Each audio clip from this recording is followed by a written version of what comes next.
সাহবী আজমাইন ওবাদ। আমরা ইমাম তাহাবী রহমতুল্লাহ আলাইহির শরা, যিনি ইবনে আবিল ইজ্জ আল হানাফি লিখেছেন, সেটা পড়ছিলাম, তাই না? তো সেখানে আমরা ইমাম ইবনে আবিল ইজ্জ আল হানাফি রহমতুল্লাহ দুটা কথা বলেছেন। যে প্রথমে বলেছেন যে আকল কখনো বিবেক কখনো ইলাহিয়াতের ব্যাপারে, আল্লাহর ব্যাপারে যথেষ্ট না।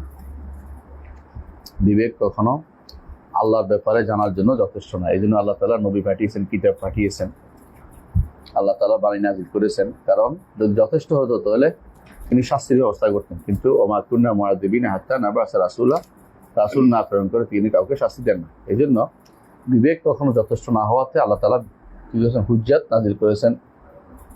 নাযিল করেছেন, তার পক্ষ থেকে প্রমাণ প্রতিষ্ঠা করেছেন। তো সেই হিসেবে তারপর বলেছেন যে এই যেই জিনিসটা যেহেতু যথেষ্ট না, সেহেতু এটার জন্য কি করেছেন? তিনি কোরআন নাযিল করেছেন, কিতাব দিয়েছেন। ওনারা দুইটা জিনিস জানিয়েছেন। একটা হচ্ছে এটা কি ডিস্টার্ব করতেছে না? তাকে আমার কাছে থাকে। তো এইটা হচ্ছে যে নবী রাসূলরা দুইটা, একটা হচ্ছে আল্লাহ সম্পর্কে জানিয়েছেন, আর একটা হচ্ছে আল্লাহ পথে যেতে হবে কি সেটা জানিয়েছেন। আবার আল্লাহর পথ কিভাবে যেতে হবে যেমন জানিয়েছেন, ওখানে গেলে কি হবে সেটাও জানিয়েছেন। যে পথে চললে আল্লাহর কাছে যাওয়া যাবে, সেখানে গেলে আপনার জন্য কি থাকবে এটাও জানিয়েছেন। তো নবী রাসূলরা আপনাদেরকে ফুল একটা কোর্স দিয়েছেন, কোনো কিছু বাদ নেই। নবী রাসূলদের কথার বাইরে গেলে আপনি হেদায়েত পাওয়ার আশা করেন তো আপনি পথভ্রষ্ট হবেন। এই জন্য এটার নাম দিয়েছে রূহ। নবী রাসূলরা জানিয়ে আসে এটা রূহ, এটা নূর, এইটাই নূর। এই বিষয়গুলি আমরা গত দার্সে আলোচনা করেছিলাম, তাই না? সর্বশেষ থামছিলাম কোন জায়গায়? ফিল ইস্তিদাত। আল্লাহ তাআলা আরসালাহু হুদা ওয়া দীনিল হক, তাই না? ফালা হুদা ইল্লা ফিমা জাআ বিহি। রাসূল জানিয়ে এসেছেন, সেটা ব্যতীত আর কোথাও হেদায়েত পাওয়া যাবে না। আর হেদায়েত পাওয়ার জন্য দোয়া করি, ইহদিনাস সিরাতাল মুস্তাকিম। সবসময় দোয়া করতে থাকি ইহদিনাস সিরাতাল মুস্তাকিম, যে হেদায়েত পাওয়ার জন্য। হেদায়েত যদি পেতেই হয়, নবী রাসূলদের পথ ছাড়া হেদায়েত পাওয়ার কোনো সুযোগ নেই। হ্যাঁ, পড়েন। হ্যাঁ, وهو الشفاء كما قال تعالى قل هو للذين آمنوا هدى وشفاء فهو وإن كان هدى وشفاء مطلقا لكن لما كان المنتفع بذلك هم المؤمنين خصوا بالذكر والله تعالى أرسل رسوله এখানে আগে শেষ করি। আল্লাহ তাআলা তার কাছ থেকে যে ওয়াহি নিয়ে পাঠিয়েছেন নবীদেরকে, নাম দিয়েছেন কি? শিফাও নাম দিয়েছেন। এই শিফা তো সবার জন্য, ইমানদার কাফের সবার জন্যই তো কোরআন শিফা, কিন্তু এদের উপকৃত হয় শুধুমাত্র ইমানদাররা। এই জন্য আল্লাহ তাআলা বলেছেন কুল হুয়াল্লাযিনা আমানু হুদাম ওয়া শিফা। হুয়াল্লাযিনা আমানু হুদাম ওয়া শিফা, ইমানদারদের জন্য হুদাম ওয়া শিফা। অন্যদের জন্য ওয়ালা ইয়াজিদু যালিমিনা ইল্লা খাসারা। কারণ জালেমরা যারা এটা থেকে উপকৃত হতে পারে না, এরা খাসারা, এরা ক্ষতিগ্রস্ত, নিজেও ক্ষতিগ্রস্ত, অন্যকেও ক্ষতিগ্রস্ত করে, কারণ জুলুম করতেছে এই জন্য। আর যারা জুলুমের পর্যায়ে যাবে না, নিজেরা বোঝার চেষ্টা করবে, জুলুমের কাজ করবে না, তারা অবশ্যই হেদায়েত প্রাপ্ত হবে এর দ্বারা। এটা বলা উদ্দেশ্য এখানে, যে কোরআন থেকে তারা অবশ্যই শিফা, আরোগ্য নেবে। কিসের শিফা? শিফাউল লিমা ফিস সুদুর, অন্তরের মধ্যে যে সমস্ত রোগ ব্যাধি আছে এগুলি থেকে তাদেরকে মুক্ত করবে। আবার শিফাউল লিল আজসামেও, অন্তর যেমন পরিচ্ছন্ন করে, ভালো শিফা করে, তেমনিভাবে এই কোরআন মানুষের শরীরের জন্য শিফা, তাই না? কোরআন মানে আল্লাহর ওয়াহি, যেটা ওয়াহি শরীরের জন্য শিফা, অন্তরের জন্য শিফা। শরীরের জন্য শিফার আমরা অনেক হাদিস আমরা পেয়েছি। রাসূলুল্লাহ সাল্লাল্লাহু আলাইহি ওয়াসাল্লাম এর সময় সাহাবায়ে কেরাম কেউ কোরআন দিয়ে কি দিয়েছেন? রুকিয়া করেছেন, এটা হাদিস দ্বারা প্রমাণিত। আর অন্তরের শিফাতে স্পষ্ট, যে কোরআন পড়েছে সেই যদি আল্লাহ তাআলা তার হেদায়েত চাইছেন, তিনি হেদায়েত প্রাপ্ত হয়েছেন। যে মন খুলে পড়েছে যে আমি হেদায়েত নিব, সে হেদায়েত পাবেই পাবে, কোনো সন্দেহ নেই। কিন্তু যে মনে করে যে আগে থেকে সিদ্ধান্ত নিয়েছি নিব না, সে আল্লাহ না চাইলে হেদায়েত পাবে না। নিব না বলে অনেকে হেদায়েত পায়, আল্লাহ চাওয়ার কারণে। নিবে না বলে বসে আছে অনেকে, কিন্তু আল্লাহ যাকে হেদায়েত দিবেন সে পেয়ে যাবে। যেমন মুস্তাশরিকিনরা, প্রাচ্যবিদরা বেশিরভাগই চিন্তা করেছে যাতে করে ইসলামকে কিভাবে ক্ষতিগ্রস্ত করা যায়। কিন্তু আল্লাহ তাআলা যখন চেয়েছেন, তাদের অনেকে ইসলাম গ্রহণ করে নিয়েছে। অনেকে ইসলাম গ্রহণ করে নিয়েছে। এর অর্থ হচ্ছে আল্লাহ চাওয়ার উপর নির্ভরশীল, আপনার চাওয়া যথেষ্ট না। অনেকে নিজে চায় না, কিন্তু আল্লাহ তাকে দিয়ে দেন, আল্লাহ তাকে দিয়ে দেন। আল্লাহ চায় না চাইলেও আল্লাহ দেন। এবং আল্লাহ চাওয়ার পরে তার এই যে আল্লাহ যখন চাইবেন তখন সেও আবার চাইবে যে হেদায়েতটা চলে এসে গেছে। এরকম সালফুস সালেহিনের মধ্যে কেউ কেউ বলতেন তলাবনাল ইলমা লিগাইরিল্লাহ ফা আবাল ইলমু ইল্লা আন ইয়াকুনা লিল্লাহ। আমরা কখনো কোনো ইলম অর্জন করেছি, ইখলাস ছিল বলতে পারে না, এটা বলছে সালফুস সালেহিন বলতেছেন যে ইলম আমাদেরকে আবার ইখলাসের ট্রাকে উঠিয়ে দিচ্ছে, যে তুমি ইখলাস চলে আসো, তুমি যেটা শিখছো এটা তোমাকে হেদায়েতের পথে নিয়ে আসবে। এই যে ইলম মানুষকে হেদায়েতের পথে নিয়ে যায়। এটা বই আছে আল ইলমু ইয়াদউ ইলাল ঈমান, আল ইলমু ইয়াদউ ইলাল ঈমান, খুব ভালো বই, আল ইলমু ইয়াদউ ইলাল ঈমান। সম্ভবত মরিসি ক্রিসিওন এরকম নাম লেখো।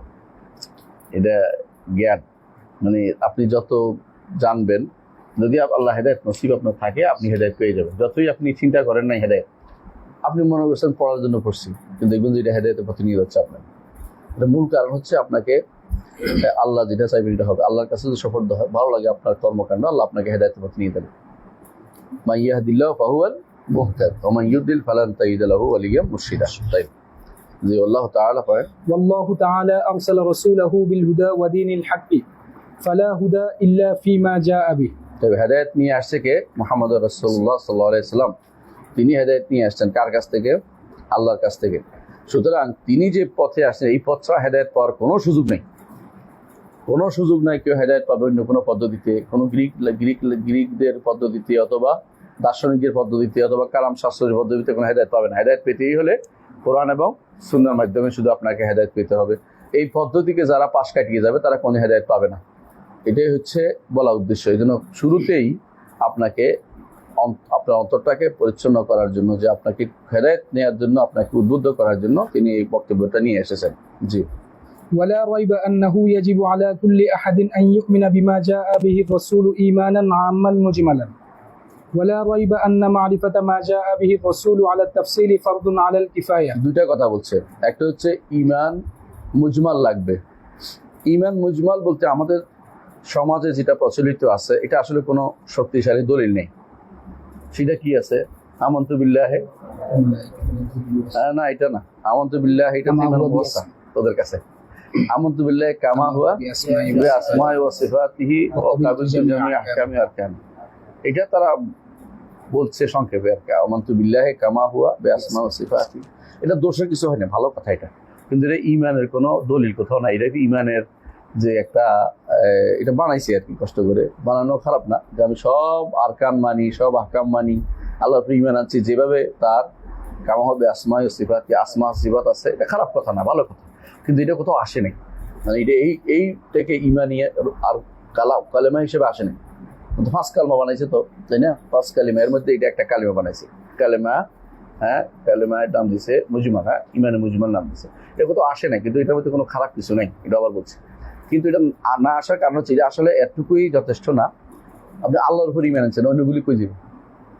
আপনাকে ঈমান মুজমাল হইতে হলে ওই আমানতু বিল্লাহি ওয়া মালাইকাতিহি ওয়া কুতুবিহি ওয়া রুসুলিহি ওয়াল ইয়াউমিল আখির ওয়াল কদরি খাইরি ওয়া শাররি, এটুকু থাকতে, এটা ঈমানে মুজমাল। এটা রাসূলুল্লাহ সাল্লাল্লাহু আলাইহি ওয়াসাল্লাম তাকে শিক্ষা দিয়েছে কে? জিবরিল আমিন। জিবরিল আমিন এটাই শিক্ষা দিয়েছেন তাকে এবং সবাইকে জানিয়েছে, তাই তো? আমাদেরকে সবাইকে জানিয়েছে। রাসূল জানতেন, কিন্তু আমাদেরকে জানানোর জন্য শুধুমাত্র জাআকুম ইউআল্লিমুকুম দীনাকুম, জিবরিল এসেছেন তোমাদেরকে দ্বীন শিক্ষা দিতে।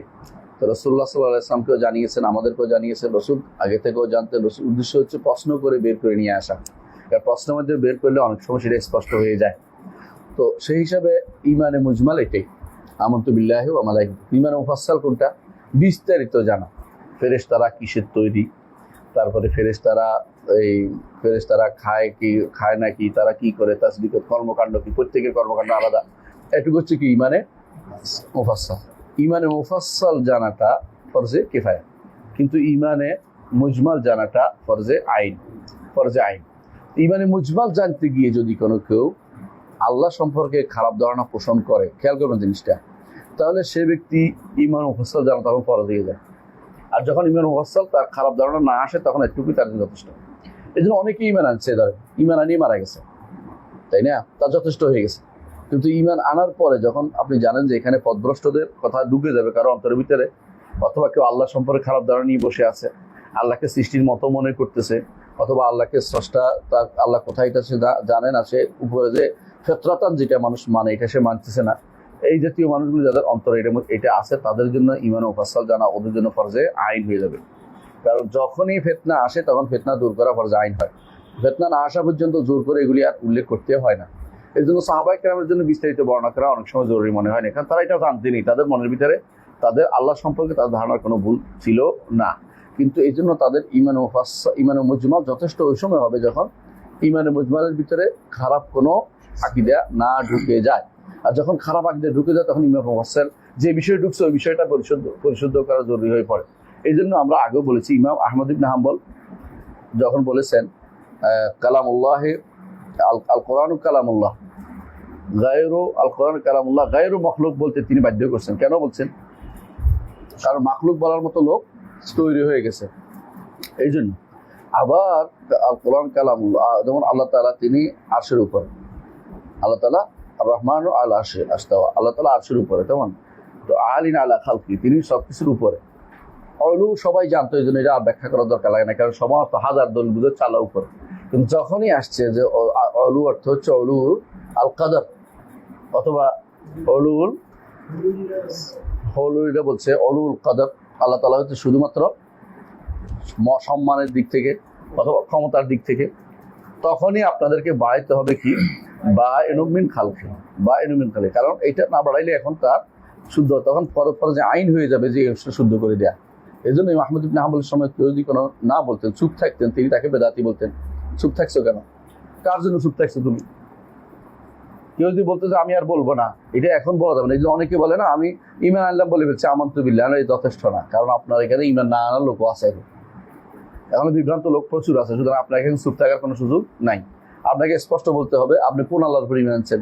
আপনার আল্লাহ কি হিন্দুদের আল্লাহর মতো, না বৌদ্ধদের আল্লাহর মতো? আপনার আল্লাহ না কোরআন সুন্নাহ বর্ণিত যে আল্লাহর কথা, তার গুণ আল্লাহ নিজে বলেছেন সেটা।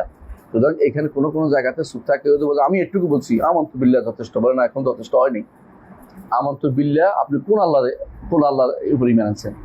আপনার মনের মধ্যে রাখা আল্লাহ, নাকি যে আপনার কলবের মধ্যে ঢুকে আল্লাহ, নাকি ওই আল্লাহ যে আল্লাহর কথা আল্লাহ কোরআনে বলেছেন যে আল্লাহ কাবীর এবং আযীম, যে আল্লাহ আসমান এবং জমিনকে তার মুষ্টির ভিতরে ধারণ করতে পারেন, যে আল্লাহ তাআলা সবকিছুকে তিনি আঙ্গুলের উপর রাখতে পারেন, সে আল্লাহর উপর ঈমান আনছেন কিনা? যদি বলে এটার উপর ঈমান আনি, তাহলে আপনি আল্লাহর উপর ঈমান আনেন নাই, আল্লাহর উপর ঈমান আনেন নাই।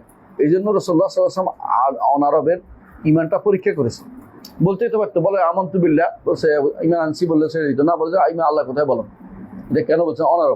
অনারবদের মধ্যে অন্তরের ভিতরে কি আসে, বেশি বেশি ভুল ভ্রান্তি ঢুকে পড়ে। এই জন্য তিনি স্পষ্ট শুদ্ধ করে দিয়েছেন। কারণ ওই মহিলা যে জিজ্ঞাসা করেছেন আইন আল্লাহ, সে ছিল অনারব দাসী ছিল। অনারব দাসী হওয়ার কারণ তাকে তার অন্তরের ভিতরে কি বিভ্রান্তি রয়ে গেছে তিনি বুঝতে পারছেন, এই জন্য জিজ্ঞাসা করেছেন আইন আল্লাহ। সমস্ত মানুষকে তো জিজ্ঞাসা করেন নাই। কেন জিজ্ঞাসা করেন? তারা ছিল ফিতরাতের উপরে, বিশুদ্ধ পথেই তারা চলতো। তো সেই হিসেবে যেটা বলছি না, খেয়াল রাখতে হবে যে রাসূলুল্লাহ সাল্লাল্লাহু আলাইহি ওয়াসাল্লাম যা নিয়ে এসেছেন ঈমান আম মুজমাল, এটা কি আমানতু বিল্লাহি ওয়া মালাইকাতিহি ওয়া কুতুবি রাসূলিহি ওয়াল ইয়াউমিল আখির ওয়াল কদরি খাইরিহি ওয়া শাররিহি, ছয়টি জিনিস উপরে ঈমান আনতে হবে আম মুজমাল। বিস্তারিত জানাটা হলো ফরজে কিফায়া। কিন্তু যখন গাবাস চলে আসবে, ভিতরে খারাপ কিছু চলে আসবে এবং স্পষ্ট হয়ে যাবে যে এরা এই বিষয়টা বলছে, এই বিষয়টা নিয়ে তারা মাতামাতি করছে, তখন তাকে বিস্তারিত জানাতে হবে। এই জন্য ধরেন সাধারণ ঈমানদার অনেক মানুষকে আপনার জানানোর দরকার নেই। তো যখন আপনি দেখবেন যে কোনো বিভ্রান্ত লোকেরা এগুলি নিয়ে আলোচনা করতেছে, তখন আপনার জন্য দায়িত্ব হয়ে যাবে এই বিষয়ে চুপ থাকার কোনো সুযোগ নেই। এমন আল্লাহর উপর ঈমানে যে আল্লাহ এই করেন, আল্লাহর কর্মগুলি উল্লেখ করবেন, যে আল্লাহর এই গুণ উল্লেখ করবেন, আল্লাহর নামগুলি উল্লেখ করবেন, এবং ভুল যেগুলি এগুলিকে আবার সংশোধন করে দিবেন আপনার দায়িত্বের ভিতরে। তখন ফরজ আইন হয়ে যাবে, এবং বিশেষ করে তালেবে ইলমের উপর ফরজ আইন হয়ে যাবে। কেন ফরজ আইন হবে? সে না জানলে সব মানুষ বিভ্রান্ত হয়ে যাবে। আর এলেম এমন আল্লাহ সম্পর্কে এলেম এমন একটা জিনিস যেখানে চুপ থাকার মতো কোনো সুযোগ নেই। এটা হচ্ছে এলম, যেটার কারণে আপনার এমন এক এলেম যে এলমের কারণে আপনার আখিরাতের মুক্তি জড়িত রয়েছে। সামনে পড়ি। فإن ذلك داخل في تبليغ ما بعث الله به رسوله وداخل في تدبر القرآن وعقله وفهمه وعلم الكتاب والحكمة وحفظ الذكر والدعاء إلى الخير والأمر بالمعروف والنهي عن المنكر والدعاء إلى سبيل رب بالحكمة والموعظة الحسنة والمجادلة بالتي هي أحسن ونحو ذلك مما أوجبه الله على المؤمنين فهو واجب على الكفاية منهم. তাই আমরা তিনি কেন বলছেন দুইটা কথা বলছিলেন। প্রথম কথা কি বলছেন যে ইমানে মুজমালটা প্রত্যেকের উপর আইনি, আর ইমানে মুফাসসালটা প্রত্যেকের উপরে কি কিফায়াত, মানে কিফায়াত নিচে নাই, মুস্তাহাব জিনিস নেই। এগুলো আপনার ইমানিয়াত সবগুলো হয় ফরজে আইন, নাহলে ফরজে কিফায়া। কিছু জিনিস ফরজে আইন, কিছু সবার উপরে, কিছু জিনিস ফরজে কিফায়া। তো ফরজে কিফায়া যে অংশটুকু, সেটা ধরুন আপনার আখিরাতের ইমান আনছেন, কিন্তু জান্নাতের বিস্তারিত বিবরণ হয়তো আপনার কাছে নাই, তাও তো যথেষ্ট হবে। তো যদি কোনো জান্নাত সম্পর্কে আপনার খারাপ ধারণা আসে, তখন আপনাকে এটা বিস্তারিত জানাতে হবে। তো ফরজে আইন, ফরজে কিফায়া কেন বলা হয়েছে, ফরজ কেন বলা হয়েছে? ফরজ এই জন্য বলা হয়েছে, এই জিনিসটা তিনি এখন বলতেছেন, কারণ এটা হচ্ছে দাখিলুন ফি তাবলীগ মা বাআসাল্লাহু বিহি রাসূল। ফরজে কিফায়া এই জন্য যে এইটা রাসূলকে আল্লাহ জানিয়ে প্রেরণ করেছেন, এটা তাবলীগের অন্তর্ভুক্ত। আপনি না জানলে তাবলীগ করবেন কি করে? যদি নাই জান আপনি কিভাবে প্রচার করবেন? তারপর বলছেন যে ওয়াদাখিলুন ফি তাদাব্বুরিল কোরআন ওয়া আকলি ওয়া ফাহমি, কোরআনকে বোঝা, কোরআনকে নিয়ে গবেষণা করা, কোরআনকে প্রসার করার মধ্যে এটা অন্তর্ভুক্ত। এবং এটা ইলমুল কিতাব ওয়াল হিকমা, কোরআন এবং সুন্নাহর ইলম, এবং এটা জিকির অন্তর্ভুক্ত। হিফজুজ জিকির, জিকির মানে কোরআন এবং সুন্নাহ হেফাজত করা। ওয়া দুআ ইলাল খায়র, এবং কল্যাণের দিকে আহ্বান করা। আমরুল বিল মারুফ নাহি আনিল মুনকার, এগুলি সব দরকার হবে কখন? যখন এগুলি সবগুলি দরকার হয় কেন? কারণ ফরজে কিফায়া আদায় করতে হলে এগুলি লাগবে। এগুলি সব ফরজে কিফায়ার অন্তর্ভুক্ত। এই জন্য দেখেন, এই কাজগুলি যারা করে, অর্থাৎ কি তাবলীগের দিন, এবং যারা কোরআনের তাদাব্বুর করে, ফাহাম করে, কোরআন হাদিস নিয়ে গবেষণা করে, পড়ে, এগুলি সবগুলি হচ্ছে ফরজে কিফায়া। এখন আমাদের ফরজে কিফায়া কতটুকু প্রতিপালিত হচ্ছে, এটা দেখার বিষয়। আমরা আসলে সন্তানের প্রতি সে ফরজে কিফায়া আদায় করি কিনা, আমাদের সমাজে ফরজে কিফায়া পালন হচ্ছে কিনা, এটাও দেখার বিষয়। কে কতটুকু শিখতেছে? আমাদের বিশ্ববিদ্যালয়গুলি কি ফরজে কিফায়ার কাজে এগিয়ে আছে? কখনো না। ভালো করে দেখবেন, তারা যা শিখতেছে এগুলো ফরজে কিফায়া আদায় হচ্ছে না। তো বিশ্ববিদ্যালয়গুলোতে আমাদের খেদমত করছে না, এগুলো ইউরোপিয়ানদের খেদমত করতেছে, কাফেরদের খেদমতে নিয়োজিত। এগুলি সবই একটা বড় ধরনের ঝাপটা দিয়ে এগুলি বন্ধ করে দেওয়া উচিত। নতুন করে আবার শিক্ষা ব্যবস্থাটা সাজিয়ে নেওয়া উচিত। কারণ আমাদের এগুলি একটাও চলতেছে না। আপনি দেখেন, না তাবলীগ দ্বীনের মধ্যে আসি, না কোরআনের তাদাব্বুর, না হাদিসের ইলম, কোরআনের ইলম শিখছি, না জিকির কোরআন সুন্নাহ শিখতেছি, হেফজ করতেছি, মুখস্থ করতেছি, হেফাজত করতেছি, না জিকির দোয়া ইলাল খায়র, কল্যাণের দিকে আহ্বান করতেছেন। আমরুল বিল মারুফ মুনকার তো মোটেই নেই। বরং এখন এমন অবস্থা দাঁড়িয়েছে, আপনি কাউকে খারাপ বলতেও পারবেন না যে তুমি এটা কেন করছো, তোমার ওইটা কি নয়, তোমার বিষয় না, এটা আমার কাজ, আমি করবো, আমার স্বাধীন দায়িত্ব তাই করি, স্বাধীন দেশ, এটা বলবো। এর অর্থ হচ্ছে, এইটা হচ্ছে বিভ্রান্তির অতল তলে ডুবে যাওয়ার একটা কারণ, যে আপনি স্বাধীনতা সব জায়গায় চলবে না। আপনাকে দ্বীনের ভিতরে তাকে আমরুল বিল মারুফ মুনকার করতে হবে, সৎ কাজ আদায়, হজ কাজ থেকে নিষেধ করতে হবে। সবচেয়ে বেশি ভয়াবহ একটা রূপ হচ্ছে ইউরোপিয়ানদের কাছে যে ধর্মীয় পুলিশই বলে ওরা। এটাকে ধর্মীয় পুলিশই বুঝেন। সৌদি আরবে এক সময় ছিল আমরুল মারুফ নাহি আনিল মুনকারের বিশাল এখনো আছে দপ্তর। এই দপ্তরে কাজ করতে এখন দেওয়া হচ্ছে না পরিপূর্ণভাবে, কারণ অনেক সময় কাজ করতে পারে না, তাদের বিভিন্ন কাজ, কিন্তু করে। আগে আমরা দেখতাম, প্রথম যখন গেছি দেখতাম যে আজান দিলেই সব বন্ধ, আজান দিলেই কেউ রাস্তায় পাওয়া গেলে তার খবর আছে। এবং কি আজান দিলে কেউ অমুসলিম হইলো, আমার কাসিমি দেখছি, অমুসলিম হইলো কাসিমি দেখছি যে আজান দিলেও দরজা বন্ধ করে বসে থাকতে হতো, রাস্তার মধ্যে গাড়ি চালাতে পারতো না, এরকম অবস্থা দেখেছি। এটা বিশাল সময়। তো এইটাকে তারা মনে করতে, যতক্ষণ এটা থাকে ততক্ষণ কিন্তু কি চিন্তা করেন তো, কোনো ইসলাম বিরোধী কিছু হইতে পারে? কারণ বাইরে কিছু না হলে ভিতরে কি হচ্ছে দেখার বিষয় না। এবার তো হচ্ছে একটা পরিবার, একটা ইসলামিক একটা সমাজ যদি কোনো টিকে থাকতে হয়, আমরুল বিল মারুফ আর নাহি আনিল মুনকার এটা খুবই জরুরি জিনিস। কিন্তু ওরা দেখছে যে আমরুল বিল নাহি আনিল মুনকার থাকলে ওদের যে সমস্ত এই আলামানিয়া, যে এই সেকুলারিজম ঢুকাইতে পারবে না, জাতীয়তাবাদ ঢুকাইতে পারবে না, কুফুরিবাদ ঢুকাইতে পারবে না, এরা তখন পাগল হয়ে গেছে। যে কোনো মূল্যে এইগুলিটা বন্ধ করতে না পারলে আমাদের কোনো ঢুকতে পারতেছে না, ওদের কোনো ঢুকার সুযোগ হয়ে পাচ্ছে না। এবং ওই শিক্ষা প্রতিষ্ঠানগুলোতে প্রথমে শিখাচ্ছে যে 3টি প্রশ্নের উত্তর তোমাকে দুনিয়া আখিরাতে দিতে হবে। একটা কি, মা রব্বুকা ওমা দিনুকা ওমান নাবিয়ুকা। এইটা যতক্ষণ পর্যন্ত একজন মানুষের মাথার ভিতরে থাকবে, তাকে বিভ্রান্ত করা খুব কঠিন। তাকে যেটাই এটা বলবে আমার নবী তো যথেষ্ট, আমার দিন তো আমার জন্য যথেষ্ট, আমার আল্লাহ আমার জন্য যথেষ্ট, তখন সে তাকে পথভ্রষ্ট করা সম্ভব হয় না। এই জন্য তারা পাগল হয়ে যে এইটা দুটো জিনিস তার হাত দিতেই হয়। এই দুটো আদমি প্রথমে শুরু করছে ধর্মীয় পুলিশের মাধ্যমে মানবাধিকার লঙ্ঘন হচ্ছে। মানবাধিকার লঙ্ঘন হচ্ছে। মানবাধিকার কোনটা লঙ্ঘন হচ্ছে? একটা মেয়ে রাস্তায় বেরিয়ে নষ্ট হয়ে যাচ্ছে, এটা কোনো মানবাধিকার লঙ্ঘন হচ্ছে না। একটা মেয়ে তার আছে পরিপূর্ণভাবে সেফ আছে, এটা তো মানবাধিকার লঙ্ঘন হচ্ছে না। এটা কিরকম?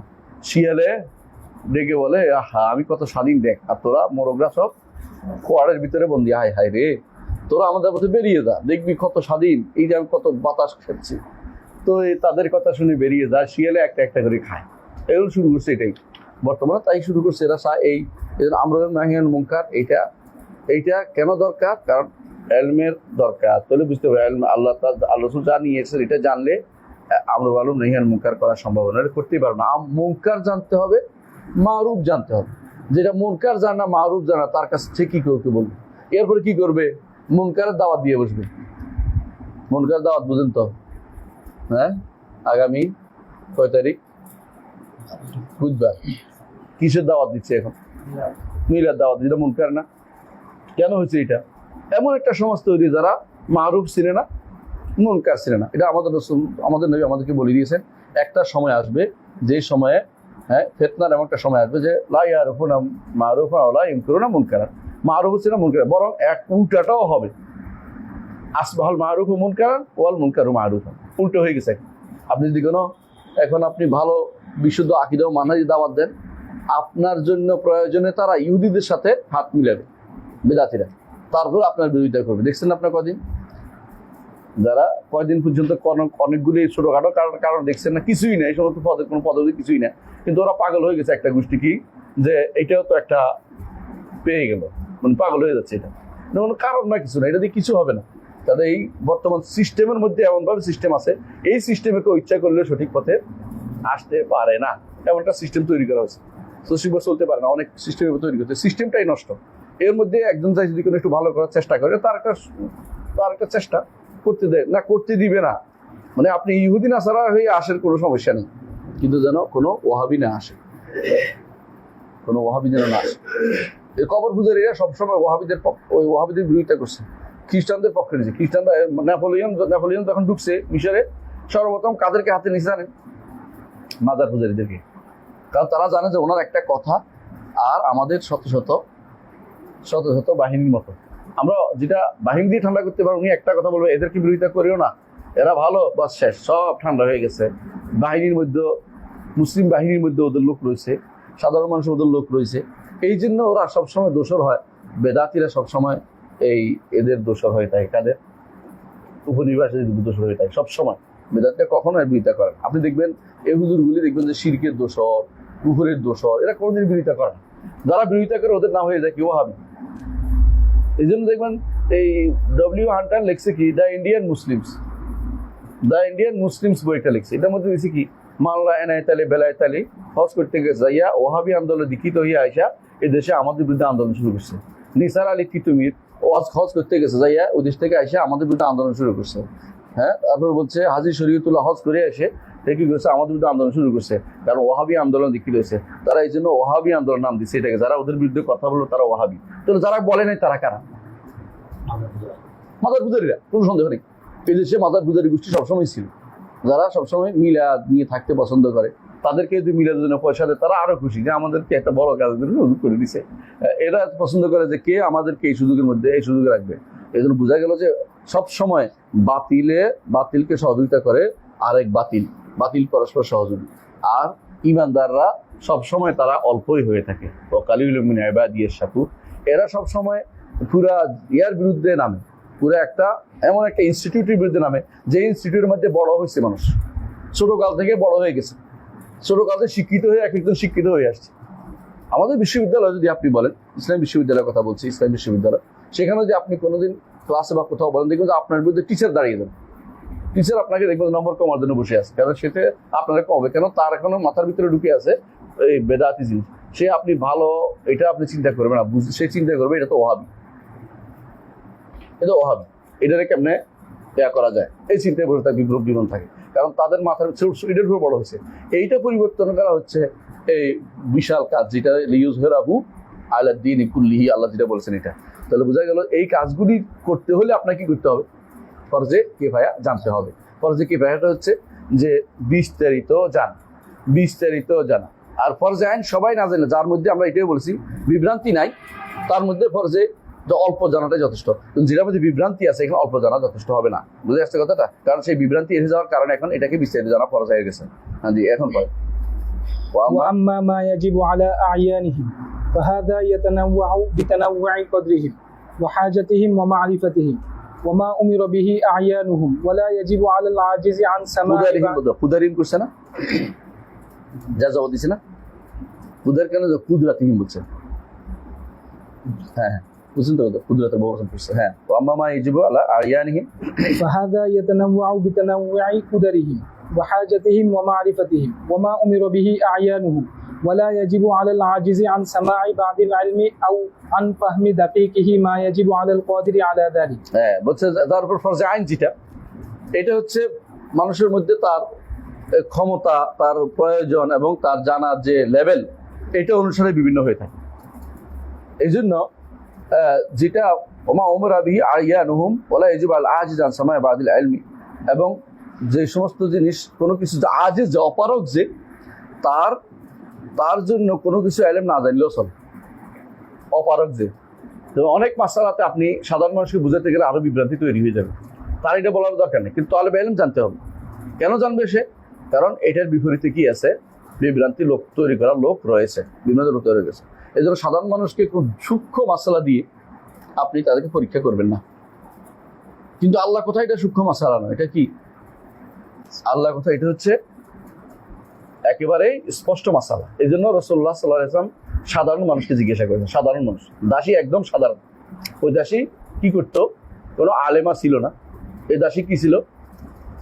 রাখালিনী ছিল, ছাগলের রাখাল ছিল। সেই দাসীকে জিজ্ঞাসা করছে। বোঝা গেল এটা যারা বলে এটাকে সূক্ষ্ম মাসালা বানাচ্ছে তারা নিজেরাই বিভ্রান্ত। তারা চায় না আকীদা প্রসার হোক, তারা চায় না এটা। এদেরকে কখনো আপনি ছাড় দিবেন না। ওরা আপনাকে বলতে হবে না এটা কি মিনাল উলুমিন যাহিরা আল বাইয়িনা, এটা অবশ্যই জানতে হবে। এটা কোনো সূক্ষ্ম মাসালা নয়। সূক্ষ্ম মাসালা কোনটা? সূক্ষ্ম মাসালা ধরেন যে আল্লাহ তাআলার জন্য কি আমরা সাব্যস্ত করবো কিনা, হারওয়ালা সিফাত সাব্যস্ত করবো কিনা, এটা সূক্ষ্ম মাসালা। আল্লাহ তাআলা সিফাতের কয়টি প্রকার বলেন তো? এত এই যে প্রকারাদি ভাগ করা, এগুলো সূক্ষ্ম মাসালা। এগুলি সব মানুষকে আপনি আটকাবেন না, এগুলো সাধারণ মানুষ জানার দরকারও নেই। আল্লাহ সব সিফাত মানি, আলহামদুলিল্লাহ যথেষ্ট। আল্লাহ যা বলছেন যা মানি, তিনি যা বলেছেন তার নিজের সম্পর্কে, রাসূল যা বলেছেন সব মানি, আলহামদুলিল্লাহ। এখন তো আপনি বলবেন যে এটা সিফাতে ফেলিয়া না জাতিয়া, এটা ভাগ করার আপনার কোনো এখন তাদের কাছে কোনো প্রয়োজন আপনার নাই। এটা এই কাজগুলি করবেন না।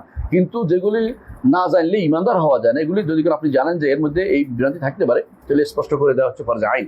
যেমন তাকে বলে দিতে হবে যে আল্লাহ তাআলা সৃষ্টি থেকে আলাদা, স্রষ্টা ও সৃষ্টি আলাদা, একসাথ করার কোনো সুযোগ নাই। কেউ যদি মনে করে তাদের কোনো এলাকায় যে ইচ্ছা প্রসারিত থাকে যে স্রষ্টা কখনো সৃষ্টির ভিতরে প্রবেশ করে, অথবা তাদের এলাকায় হাল্লাজের নীতি প্রচলিত আছে, অথবা ইবনে আরবির নীতি খুব বেশি খাইছে, ভালো করে তারা গিলছে, তো সেই জায়গাতে আপনার জন্য ওয়াজিব হয়ে যাবে, ফরজে আইন হয়ে যাবে আপনার জন্য তাদেরকে জানানো, তাদের জন্য ফরজে আইন হবে জানা যে আল্লাহ তাআলা সৃষ্টি থেকে আলাদা, কখনো সৃষ্টি স্রষ্টার ভিতরে নন, স্রষ্টা সৃষ্টির ভিতরে নন, সৃষ্টিও স্রষ্টার ভিতরে নন, স্রষ্টাও সৃষ্টির ভিতরে, এটা জানানো ফরজে আইন হয়ে যাবে। এটাই উনি বলতেছেন, এটা যে অবস্থা বুঝে আপনাকে, পরিবেশ বুঝে, প্রয়োজন বুঝে, জ্ঞানের পরিধি বুঝে তাদেরকে সেভাবে জানাতে হবে। জি। ويجب على من سمع النصوص وفهمها من علم التفصيل ما لا يجب على من لم يسمعها ويجب على المفتي والمحدث والحاكم ما لا يجب على من ليس كذلك. এবং ওয়াজিব আলা মান সামি'a নুসুস ওয়া ফাহিমা, যে ব্যক্তি কোরআন হাদিস বুঝছে, নুসুস মানে কোরআন হাদিস, এবং যে ব্যক্তি বুঝছে, এটা শুনেছে, বুঝেছে, বিস্তারিত বুঝছে, তার উপরে অনেক কিছু জানা ফরজ। এবং যে ব্যক্তি এগুলি কিছুই বুঝে না, শোনে নাই, তার জন্য এত বিস্তারিত জানা সব ফরজ না। আমি সাধারণ মানুষকে বিস্তারিত না জানি, তাদেরকে আমি পড়াতে হবে কি একেবারে শেখ হোসেন মাহমুদ্দিন আব্দুল ওয়াহাবের পদ্ধতি, কি 3টি মূলনীতি, দুনিয়া থাকতে 3টা জানতে হবে, মরে গেলে 3টা জবাব দিতে হবে।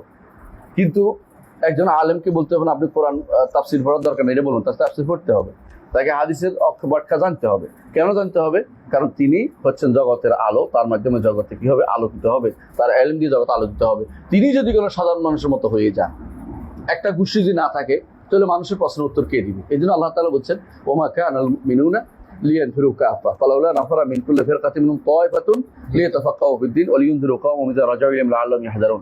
যুদ্ধে সবাই যাবে না, একটা গোষ্ঠী থাকবে, ইলমে দ্বীনের মধ্যে গভীর জ্ঞান অর্জন করবে। তারা এই ইলমে দ্বীনের গভীর জ্ঞান অর্জন করতে পারলে কেন করবে? লিয়ানজুরু কওম ইযা রাজাউ ইলাইহিম, এদের কাছে যখন আসবে, এরা যখন যাবে, তখন এরা কি করবে? সাবধান করবে এবং তারা সাবধান হয়, এটা উদ্দেশ্য। তাহলে যদি আপনি সাবধানকারী না থাকে তাহলে তো সবাই পথভ্রষ্ট হয়ে যাবে। এই জন্য এই দায়িত্বই আমাদের পালন করতে হবে আলেমদের, যে যেখানে থাকি সেখানে আমি খাইয়ের হব, কল্যাণকামী হব। আলেমরা সবসময় কল্যাণকামী হইতে হবে, খাইয়েরুন এবং কল্যাণকামী যেটাকে বলে, যেখানে থাকে সেখানে। রাসূলুল্লাহ সাল্লাল্লাহু আলাইহি ওয়াসাল্লাম হাদিসে বলা হয়েছে, কুন মাফাতিহাল খাইর ওয়া মাগালিকালিশ শারর, তুমি কল্যাণের চাবিকাঠি, কল্যাণ চাবি হও এবং অকল্যাণ বন্ধকারী হও, মাগালিকালিশ শারর। এটা কেন বলছে রাসূলুল্লাহ? হাদিস, রাসূল হাদিস। কারণ আপনি যেখানে থাকেন সেখানে আপনি যেন প্রতিটা কথা, কাজ, চলাফেরা, উঠা বসা, নামাজ আদায় হইতে শুরু করে প্রত্যেকটা কাজ আপনার জন্য কল্যাণের কাজ হয়, তাহলে আপনি হবেন ঠিকই রসুলের কি উত্তরসূরি। কারণ রসুল যে কোনো কাজ করতেন কি জন্য? উম্মতের জন্য, উম্মতের হেদায়েতের জন্য। আপনি উম্মতের হেদায়েতের জন্য কাজ করুন। কারণ যদি আপনি যদি মনে করেন যে আমার কি দরকার, আমার একটা চাকরি আছে, আমার একটা আছে, তাহলে আপনি কিন্তু বুঝেন না আপনি আসলে কোন দায়িত্ব নিয়ে আসছেন। আপনার দায়িত্বটা তো অনেক বড়। আপনি যদি নবীদের ওয়ারিস হতে চান, নবীদের ওয়ারিস হতে আপনার দায়িত্ব বড় করে নিতে হবে। নবীদের ওয়ারিস হয়ে আপনি যদি বলেন কেন আমি এত দায়িত্ব নিব কেন, আলহামদুলিল্লাহ যথেষ্ট, আরো কত মানুষ আছে, তাহলে কিন্তু কত মানুষের আপনি এই ভুলের উপরে আপনি আছেন, আপনি নবীদের সঠিক ওয়ারিস হতে পারেন নাই। কারণ মুহাম্মদ রাসূলুল্লাহ সাল্লাল্লাহু আলাইহি ওয়াসাল্লাম একজন মানুষকে তার খারাপ হতে দেখলেও তার কষ্ট লাগতো, একজন মানুষকে কাফের দ্বারা কষ্ট লাগতো। কষ্ট কেন লাগতো? কারণ তিনি চাইতেন সবাই যেন জান্নাতের পথে চলে। আপনারও সেই পথ চিন্তা ভাবনা আসা উচিত। নবীর পথে দাওয়াত না দিয়ে আমরা এখন কার পথে দাওয়াত দিচ্ছি? প্রবৃত্তির পথে। বেশিরভাগ মানুষ দাওয়াত দিচ্ছে প্রবৃত্তির পথে, সে যে মনে যা চায় তার পথে দাওয়াত দিচ্ছে। এই যে কোরআনী ফেরকার লোকেরা লক্ষ লক্ষ টাকা খরচ করতেছে। আপনি দেখেন সে তার টাকা দিয়ে যা যা পায় তো অপারেশন করে। কোরআনী ফেরকার লোক বুঝছেন তো, ডাক্তার কিউআরএফ এর কথা বলছি, যা যা পায় তা দিয়ে সে এমন সব জিনিস বিভ্রান্তি ছড়াচ্ছে যেগুলি সরাসরি কোরআন সুন্নাহ বিরোধী কথাবার্তা বলতেছে, কিন্তু সেগুলি পয়সা খরচ করতেছে। ফাসায়ুনফিকুনাহা সুম্মা তাকুনু আলাইহিম হাসরাতান ইয়াউমাল কিয়ামা। আল্লাহ তাআলা বলছে এইগুলি খরচ করবে, কিন্তু কিয়ামতের আফসোসের কারণ হবে। কারণ কি? ব্যাপতে খরচ করেছে, এমন জায়গায় খরচ করেছে এটা তার জন্য আখিরাতের পাথর হিসেবে লেখা হয়নি, আখিরাত তার জন্য বিপদের কারণ হিসেবে লেখা হয়েছে। তো ঈমানদার কখনো এই জাতীয় পথে তার পয়সা ব্যয়, সময়, পয়সা, শ্রম ব্যয় করতে পারে না। কারণ এগুলি ব্যয় করার অর্থ হচ্ছে সে ভুল পথে পরিচালিত হচ্ছে। কিন্তু যেই ব্যক্তি সাধারণ মানুষের জন্য এত বড় দায়িত্ব নাই, তাদের মর্যাদাও এত বেশি নেই। যার দায়িত্ব বেশি আল্লাহর কাছে তার মর্যাদাও বেশি। কিন্তু আপনি এই দায়িত্ব না নিয়ে দুনিয়ার দায়িত্বের জন্য পাগল, যেই দায়িত্ব নিলে আখিরাতে আপনার মর্যাদা বাড়বে। ইয়ারফাউল্লাহু আল্লাযীনা আমানু মিনকুম ওয়াল্লাযীনা উতুল ইলমা দারাজাত। দারাজা অর্থাৎ আপনার মর্যাদা অনেক উপরে হবে, যে উপরে আপনি কল্পনাও করতে পারেন নাই, সেই মর্যাদা আপনার দরকার, যে জীবনের কোনো শেষ নেই। আসলে বাল আকসারহুম লা ইউমিনুনা বিল আখিরাহ, এটাই মূল কথা। তারা অধিকাংশ আখিরাতের উপরে যথাযথ ঈমান রাখে না, এই জন্য তারা দুনিয়া নিয়ে ব্যস্ত হয়ে গেছে। বাল তুসিরুনাল হায়াতাদ দুনিয়া ওয়াল আখিরাতু খায়রুন ওয়া আবকা। এজন্য ইয়াজিবু আল মুফতি ওয়াল মুহাদ্দিস ওয়াল হাকিম মা লা ইয়াজিবু আলা মান লাইসা কাযালিক। তিন গোষ্ঠীর কথা বলেছেন। মুফতি মুহাদ্দিসের উপরে যা ফরজ, ইবনে তাইমিয়ার কথা এটা, মুফতি মুহাদ্দিস যা ফরজ, হাকিমের উপর যা ফরজ, হাকিম মানে এখানে বিচারক এবং রাষ্ট্রপ্রধান, তার উপর যা ফরজ, একজন সাধারণ মানুষের উপরে এত ফরজিয়ত নাই। তাহলে বোঝা গেল ফরজের মাত্রা, আল্লাহ তাআলা যাকে যে ইলম দিয়েছেন এটার উপরে ফরজের মাত্রাও বেড়ে যায়। আপনি যখন ভালো জানবেন, আপনার দায়িত্ব হবে এটাকে প্রসার করা। যে জানে না তাকে আল্লাহ এই জ্ঞান দেয় নাই, তাকে সম্মানও দেয় নাই, তার উপরে যতটুকু কিছু অতটুকু কিছু থাকতে হবে। এই জন্য হাদিসে রাসূলুল্লাহ সাল্লাল্লাহু আলাইহি ওয়াসাল্লাম বলেছেন, ওই যে মাসালমা বারাসিন মিনাল হুদা, আল্লাহ আমাকে যে হেদায়েত দিয়ে পাঠিয়েছেন, উদাহরণ হচ্ছে কিরকম? ইলমুন নাফি মিনাল হুদা ওয়াল ইলমিন নাফি বলছে না, এটা উদাহরণ দিচ্ছে কি দিয়া? বৃষ্টি পড়েছে এমন মাটিতে যে মাটি পানি সংরক্ষণ করে এবং উদ্ভিদ জন্মায়, এটা একটা মাটি। এটা হলো আলেমের অন্তর, জ্ঞানীদের, ইমানদারের, জ্ঞানীদের। আরেকটা হচ্ছে কি, যে যেটাতে পানিও পড়ছে, পানি রাখতেও পারে নাই, আবার উপকৃত হতে পারে নাই, এটা ফাসেক ফাজের, এদের কাফেরদের কারবার। আর যার আরেকটা হচ্ছে সে জমা করে রাখছে কিন্তু উপকৃত হতে পারে নাই, হ্যাঁ, সে হচ্ছে সাধারণ ইমানদার, যার মধ্যে হেদায়েতের লেশমাত্রা কম তারা। আর রাসূলুল্লাহ সাল্লাল্লাহু আলাইহি ওয়াসাল্লাম বলছে, যে ব্যক্তি এর থেকে পুরো নিতে পারছে, ফাল আখাদা বিহাদ্দিন ওয়াফির। তাহলে হেদায়েত এবং হুদা ওয়াল রাসূলুল্লাহ যেটা বলেছেন, মাসালুমা বারাসুল হুদা ওয়া আমাকে হেদায়েত ওয়া দিনুল হক, বা'আথানি আল্লাহু বিদিনিল হক, দিনুল হক, হেদায়েত এবং দ্বীন হকের যতটুকু যে নিতে পারছে ততটুকু তার দায়িত্ব বেশি পারছে, আল্লাহর কাছে তার মর্যাদাও বেশি। এটাই বলা উদ্দেশ্য যে আল্লাহ তাআলা যখন মুহাদ্দিসদের, মুফতিদেরকে, আলেমদেরকে, হাকিমদেরকে তাদের দায়িত্ব দিছে, তাদের দায়িত্বও বেশি। এখন যদি কোনো এরা না জেনে মুফতি হয়ে যায় তাহলে কি হবে? ফাদাল্লু ও আদাল্লু। এখন এইটাই হলো সমস্যা হয়ে যাচ্ছে। জি।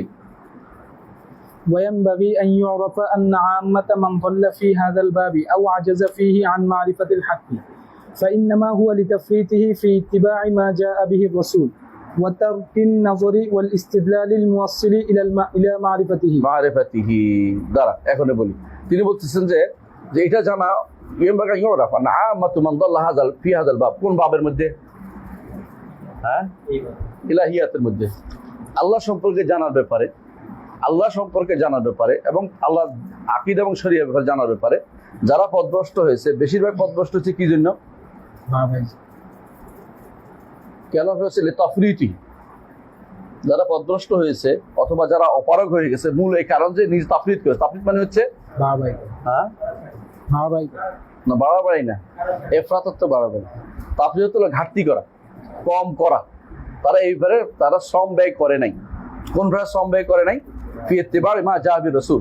রাসূল যা নিয়ে এসেছেন সেখানে তাদের শ্রম ব্যয় করে নাই। আপনারা চিন্তা করেন না, যারা আমাদের ভাইরা সারাদিন পড়ে, কি পড়তেছে? অর্থনীতিবিদ রাশাম এটা বলেছেন, অর্থনীতিবিদ অমর্ত্য সেন এটা বলেছেন, অর্থনীতি এটা বলেছেন। আচ্ছা বলেন তো, এগুলি কি আল্লাহ এবং তার রসুলের কোন নীতি? এগুলি কি রসুল যা নিয়ে এসে তাও কাছাকাছি? যারা অঙ্ক সারা জীবন ব্যয় করতেছে অঙ্কের হিসাব করে, অঙ্কের হিসাব তো দূষণীয় না, যখন সুদের অঙ্ক হিসাব করে তখন কি হবে? দূষণীয় হবে। তাহলে তাফরিত মা জা'a বির রাসূল হয়েছে কিনা? হয়েছে। আল্লাহ সম্পর্কে জানে নাই, দিন সম্পর্কে জানে নাই, রাসূল সম্পর্কে যারা রাসূলকে নিয়ে এসে তা জানে নাই, তারা তো অবশ্যই তাফরিত করেছে, ঘাটতি করেছে। এবং এই জায়গাগুলোতে যারা কম জানছে এদের কি অবস্থা হবে? এটাই বলা উদ্দেশ্য এখানে, যে তাদের যত ঘাটতি হয়েছে এই কারণে যে রাসূল যা নিয়েছে তা জানতে চেষ্টাও করে না, জানেও নাই। এবং তরকুন নজরে ওয়াল ইস্তিদলাল মুসাইলা মারিফাতিহি, আল্লাহকে চেনার ব্যাপারে তারা কি করে নাই? তাকায় নাই, দলিল দেয় নাই। রাসূল যা নিয়ে এসেছেন এইটা দিয়ে দলিল দেয় না। এই নয় যে নিজের মন থেকে দলিল দিয়ে জায়েজ করে ফেলো, এটা না। বরং মা জা'a বির রাসূল, রাসূল যা নিয়ে এসেছেন তা চেনার ক্ষেত্রে এইটা দিয়ে দলিল দেয় নাই এবং এইটার মধ্যে নজর দেয় নাই। এই জন্য তারা পথভ্রষ্ট হয়েছে, অপারগ হয়ে গেছে। পথভ্রষ্ট যে কি কারণে? রাসূল যা নিয়ে এসে তা অনুসরণ করে নাই, রাসূল যা নিয়ে এসে তার মধ্যে কি করে নজর দেয় নাই, রাসূল যা নিয়ে এসে তার মধ্যে তা এই পথের মধ্যে, এই পথে সেটা দিয়ে দলিল দেয় নাই, সেটা কোরআন হাদিস দিয়ে দলিল দেয় নাই। এই জন্য তারা পথভ্রষ্ট হয়ে গেছে। কিন্তু এদের কথা হইলো, প্রথম কথা হলো, পথভ্রষ্ট যারা এখন আমাদের তথাকথিত কালাম শাস্ত্রবিদরা, তাদের মূল কথাই হচ্ছে যে এই জায়গাতে আল্লাহর কথা, রসুলের কথা আসবে না। তো কার কথা আসবে? এই জায়গাতে শুধু হোকামাদের কথা আসবে। হোকামা, হোকামা ছিলেন? হোকামা কারা? হোকামা হচ্ছে এরিস্টটল অথবা সক্রেটিস অথবা প্লেটো অথবা এগুলি ডেমোক্রেটস, এই জাতীয় জিনিস দিয়ে হচ্ছে এগুলো দলিল দিতে হবে। সুবহানাল্লাহ, এরা কোত্থেকে আসে? এরা কারা? এরা কারা যে নবীদের কাতারে দাঁড়াবে? আল্লাহ সম্পর্কে এরা কোত্থেকে জ্ঞান দিবে? এরা দুনিয়ার বিষয়ে জ্ঞান দিতেই পারে। একজন মানুষ চিকিৎসা সম্পর্কে পরীক্ষা করে দেখছে ল্যাবরেটরিতে, এটা আমরা নো করি না। একজন মানুষ আকাশচারী হয়েছে, আকাশে দেখছে কোথায় কি আছে, এটা তো আমরা নো করি না। সে মাইক্রোস্কোপ দিয়ে আকাশে অনেক কিছু দেখতে পারছে, অসুবিধা নাই। একজন মানুষ কিভাবে একটা গাছ থেকে আরেকটা গাছ বানাবে, এক কলম দিবে, একটা পাতা থেকে একটা বানাবে, বায়োটেকনোলজি আপনি ইচ্ছা মতো শিখে নেওয়ার আপত্তি নেই। কিন্তু এটা যেন আল্লাহর বিরুদ্ধে না যায়, আল্লাহ শরীয়তের বিরুদ্ধে না যায়, বিধানের বিরুদ্ধে না যায়, সেটাও আপনাকে খেয়াল রাখতে হবে। এবং এমন কিছু নাস্তিকতার দিকে আপনাকে না নিয়ে যায়, এটাও আপনাকে দেখতে হবে। দুনিয়ার জিনিস জেনেছেন বলে আপনি সব কিছু জেনে গেছেন, এটা দাবি যেন না করেন, কারণ গায়েবের ইলম আপনার কাছে নাই। হ্যাঁ, যা আসে না এটার উপরে আপনি মিথ্যাচার করবেন না, যা আপনার জ্ঞানের কি আছে, কমতি আছে, এই জন্য আপনি বুঝতে পারছেন না। আপনি বুঝতেন তাহলে আপনি এটার বিরোধিতা করতেন না। কিন্তু যেটা জানছে এটা নিষেধ করছি না, কিন্তু যেই জিনিস আপনার জানার কোনো সুযোগ নেই নবীরা ছাড়া, সেই জিনিসের জন্য আপনি নবীদের পথ অনুসরণ না করলে আপনি কোনো হেদায়েত পাবেন না। সেই জিনিস নবীর পথ দিয়ে পেতে হবে। কিন্তু এরা সবসময় নবীদের পথ ছাড়া অন্য পথে শুধুমাত্র হেদায়েত তলব করে, এই জন্য তারা পথভ্রষ্ট হয়েছে। কথাকে বুঝাতে পারছি? এদের অধিকাংশ কথাই হচ্ছে এটা। এখানে প্রথম উৎস হচ্ছে আকল। আকীদার প্রথম উৎস আকল হইতে পারে না। আকীদার প্রথম উৎসই হচ্ছে ওয়াহী। যে ব্যক্তি প্রথম উৎসকে আকল বানিয়ে ফেলেছে, সে ব্যক্তি আর কোনোদিন হেদায়েতের পথে সঠিক পথে পরিচালিত হবে না, কিছুক্ষণ পর পরে হুঁচট খাবে, হয় পরিপূর্ণ হুঁচট খাবে, আর যদি তার মধ্যে ইমানের আলো পড়ে তাহলে কি হবে? কোরআনে কারিমে আল্লাহ তাআলা একটা উদাহরণ দিয়েছেন, উদাহরণটা খুবই গুরুত্বপূর্ণ, মুনাফিকদের উদাহরণ। বলেন তো উদাহরণটা সূরা বাকারার মধ্যে শুরুতেই না? হ্যাঁ, আও কাসাইবিন সামাই ফি যুলুমাতুন ওয়া রা'দুন ওয়া বারক ইয়াজআলুনা আসাবি'হুম ফি সাওয়াক আযান মিন সাওয়াক হাযাল মাউত। তারপরে ইয়াকাদুল বারকু ইয়াখতাফু আবসারহুম কুল্লামা আদা লাহুম মাশাউ ফি ওয়া ইযা আযলামা আলাইহিম কামু। সুবহানাল্লাহ। ইবনে কাইয়িম রাহমাতুল্লাহ আলাইহি বলেন তার তিবিয়ান ফি আকসামুল কোরআনের মধ্যে যে যখনই কুল্লামা আদা লাহুম মাশাউ ফি, অন্ধকারে চলছে, অন্ধকার কি? জগৎ অন্ধকার, আল্লাহর আলো যদি না পড়ে জগৎটা অন্ধকার। বুঝলেন এটা? রাসূলুল্লাহ সাল্লাল্লাহু আলাইহি ওয়াসাল্লাম হাদিস আছে, আল্লাহ তাআলা তার সৃষ্টিকে অন্ধকারে সৃষ্টি করেছেন। যার মধ্যে আলো পড়েছে সে শুধুমাত্র ঈমান আনবে, যার মধ্যে আলো পড়ে সে ঈমান আনবে না। জগতে সবই অন্ধকার, সেখানে আলো কোত্থেকে আসবে? আল্লাহর কাছ থেকে আসবে। আল্লাহ তাআলা উদাহরণ দিয়েছেন যে ওয়াইজা আযলামা আলাইহিম কামু, অর্থাৎ যখন আলোটা জ্বলে তখন তারা সামনে, এই আলোটা কি? হেদায়েতের আলো কারোর উপর হলে একটু চলে, এরপর যখন অন্ধকার হয়ে যায় আবার থেমে যায়। এই জন্য বেশিরভাগ এই মুনাফিকদের কাজ হচ্ছে কখনো মানি কখনো মানি না, উলাইকা হুমুল কাফিরুনা হাক্কান, যে এইটা পাইছি এটা মানছি, আরেকটা পাইছি এটা আমার তো মনে ধরতেছে না, মানতেছি না, তখনই থেমে গেছে হেদায়েত। হেদায়েত যদি কোনো আপনার সবসময় জারি রাখতে হয়, আপনাকে সবসময় আল্লাহর কাছ থেকে যা আসছে সেটাই অনুসরণ করে চলতে হবে। এটাই আদম আলাইহিস সালামকে আল্লাহ তাআলা দুনিয়া পাঠানোর সময়টা বলে দিয়েছেন। এই কথা বলবে, এখন শোনেন। فلما أعرضوا عن كتاب الله ضلوا। যখন আল্লাহর কিতাব হেদায়েত যেটা আলো, এটা যখনই পড়ছে ঈমান আনছে, এটা থেকে মুখ ফিরে থাকলে পথভ্রষ্ট হবে। যেমন আল্লাহ তাআলা বলছেন كما قال تعالى فإما يأتينكم مني هدى فمن اتبع هداي فلا يضل ولا يشقى ومن أعرض عن ذكري فإن له معيشة ضنكا ونحشره يوم القيامة أعمى قال رب لم حشرتني أعمى وقد كنت بصيرا قال كذلك أتتك آياتنا فنسيتها وكذلك اليوم تنسى। সুবহানাল্লাহ। দেখছেন তো আয়াতটা কেমনে? আরো সূরা বাকারার আয়াতে তো আপনি বুঝছেন এখানে কি বলছে? ফাইমা ইয়াতিয়ানাকুম মিন হুদান ফামান তাবি'a হুদায়া ফালা খাউফুন আলাইহিম ওয়া লাহুম ইয়াহজানুন। আল্লাহ যদি যে হেদায়েতটা আসবে, আলো, এটা নূর, এইটা রূহ, এইটা যদি আসে, এইটা যদি শিফা, এইটা আসলে আপনার মনের মন আরোগ্য হবে, রোগী মনটা আরোগ্য হয়ে যাবে, আলোকিত হবে, আপনি চলতে পারবেন। এইটা নাই, আপনি থেমে যাবেন, আপনি আগাতে পারবেন না। কোরআন যেটা আল্লাহ তাআলা কোরআন যেটা বলছে, কারণ আল্লাহ তাআলা এই আলো দিয়ে আগেও বলে দিয়েছেন জমিনের বুকে তোমাকে পাঠাচ্ছি আদম, তোমাদের কাছে কি আসবে? আমার পক্ষ থেকে হেদায়েত আসবে। এই হেদায়েত যদি কোনো অনুসরণ করো তুমি হাত তুলতে পারবে, হেদায়েত না হলে কি হবে? ফাইমা ইয়াতিয়ানাকুম মিন হুদান ফামান ইত্তাবা'a হুদায়া, এটার অনুসরণ করলে ফালা ইয়াযিল্লু ওয়ালা ইয়াশকা। কোন হেদায়েত? যদি আল্লাহর পক্ষ যেটা আসে, এটা কি আসছে? নবীদের কাছে মাধ্যমে যেটা আসছে, এটাই হেদায়েত। মানুষের আকল দিয়ে এটা পাওয়া যায় না, এটা এই প্রথমে তিনি কথা বলছেন, এটাই প্রমাণ করতেছেন বারবার। মানুষ আকল দিয়ে হেদায়েত পাওয়া যাবে না। এই হেদায়েত পাইতে হলে নবীদের পদ্ধতি অনুসরণ করতে হবে। নবীর পদ্ধতির বাইরে অন্য কোনো পদ্ধতিতে আপনি চললে আপনি হেদায়েত পাবেন না। আর যদি নবীর পদ্ধতি না মানেন তাহলে আপনার কি হবে এটা বলে দিচ্ছে। আর যদি মানেন কি হবে? ফালা ইয়াদুল্লু, দুনিয়ার বুকে আপনি কি হবেন না? পথভ্রষ্ট হবেন না। ওয়ালা ইয়াশকা, আখিরাতে আপনি দুর্ভাগা হবেন না। বুঝছেন তো? দুটোই আপনার কাজে রাখবেন, দুনিয়া আখিরাত আপনার জন্য দমান, যে এটা অনুসরণ করলে আপনি চলবেন। এর বাইরে অনুসরণের জন্য আপনি কাউকে আহ্বান জানাবেন না, কোনো দলের দিকে না, কোনো মতের দিকে না, কোনো গোষ্ঠীর দিকে না। আপনার আহ্বান হবে কি জন্য? কোরআন এবং সুন্নাহ অনুসরণের দিকে আপনার আহ্বানটা যেন থাকে। ওমান আ'রাদা আন যিকরি, যে ব্যক্তি, আবার এই জিকিরের নাম দিচ্ছে, আমরা বলছি না জিকির, অর্থাৎ এটা কি? হেদায়েত, এটা নূর, এটা জিকির, কেমন? এটা শিফা। কোরআনে কতগুলি নাম এই ওয়াহির কতগুলি নাম আমরা পেয়েছি। ওমান আ'রাদা আন যিকরি, যে কেউ আমার জিকির থেকে মুখ ফিরিয়ে থাকবে, ফাইন্না লাহু মাঈশাতান দানকা, তার জন্য সব সংকীর্ণ জীবন। ওয়া নাহশুরুহু ইয়াওমাল কিয়ামাতি আ'মা, হাসরের দিন অন্ধ হিসেবে উঠবে। কেন অন্ধ হিসেবে উঠবে? ক্বালা রাব্বি লিমা হাশারতানি আ'মা ওয়া কুনতু বাসীরা, আমি দেখতাম, আমাকে সেরকম দেন না যে দুনিয়াতে ছিলাম। ক্বালা কাযালিকা আতাতকা আয়াতুনা ফানাসিতা, আমার আয়াত এসেছিল যেগুলো ছিল হেদায়েত, নূর, সেগুলিতে তুমি চোখ দিয়ে তাকাও নাই, তুমি দুনিয়াতেও দেখো নাই, এখনো তুমি দেখতে পারবে না। কাযালিকা ফানাসিতা, তুমি এই আয়াতগুলি ভুলে গিয়েছিলে। কাযালিকা ইয়াউমা তুনসা, আজকের দিনে তোমাকে ভুলে যাব। শাবাব কি হবে? তোমাকে তার করা হবে, ছেড়ে দেওয়া, ভুলে যাওয়া হবে না। কেন কি? আল্লাহ তাআলা কোনো কিছু ভুলেন না। ওমা কানা রব্বুকা নাসিয়া। অন্য আয়াতের কারণে অর্থ নাসিয়ানের দুইটা অর্থ থাকে, একটা অর্থ কি ছেড়ে দেওয়া, একটা অর্থ কি ভুলে যাওয়া। আল্লাহর জন্য ভুলে যাওয়া শব্দটা কার্যকর হবে না অর্থটা। এই জন্য সবসময় দেখতে হবে কোনো অর্থ করার সময় আল্লাহর জন্য কোনটা উপযোগী সেটাই শুধুমাত্র সবচেয়ে উপযোগী অর্থটাই করতে হবে, যে অর্থটা উপযোগী না সেটা ব্যবহার করা যাবে না। এই জন্য সালাফদের তাফসীর সবসময় খেয়াল রাখতে হবে যে সালাফটা কি তাফসীর করেছে। এখানে হবে নাসি ফাজদাল কি মতুসা, আজকে কিন্তু তোমাকেও ছেড়ে রাখা হবে, অর্থাৎ তোমাকে কোনো রকমে উদ্ধার করার কোনো সুযোগ তোমার আর নাই, কারণ তুমি আল্লাহর দিন থেকে দুনিয়ার বুকে কিসলে বিমুখ ছিলে। আমার হেদায়েত আসছিল, তুমি নাও নাই। আলো আসছিল, তুমি আলোকিত হও নাই। হ্যাঁ, আলোকিত জন বুঝছেন তো, এরাই আলোকিত জন যারা ওলামা দিন। আর যারা আলোকিত জন মনে করে বর্তমান সময় যারা হ্যাঁ খুব সুন্দর সুন্দর কথা বলে চলে, কিন্তু দিনের দাঁত ধারে না, কিন্তু বলে আমি তো কারো ক্ষতি করি না, আমি কেন নামাজ পড়বো। আমি এখানে ওয়াজ করতে গেছিলাম, কই যে এখানে এদিকে ওয়াজ করতে গেছিলাম, কিন্তু আমরা নামাজ পড়ে না, কি সুন্দর মসজিদ, আমি ডাকলাম নামাজের পর, কিন্তু আমরা কারো ক্ষতি করি না,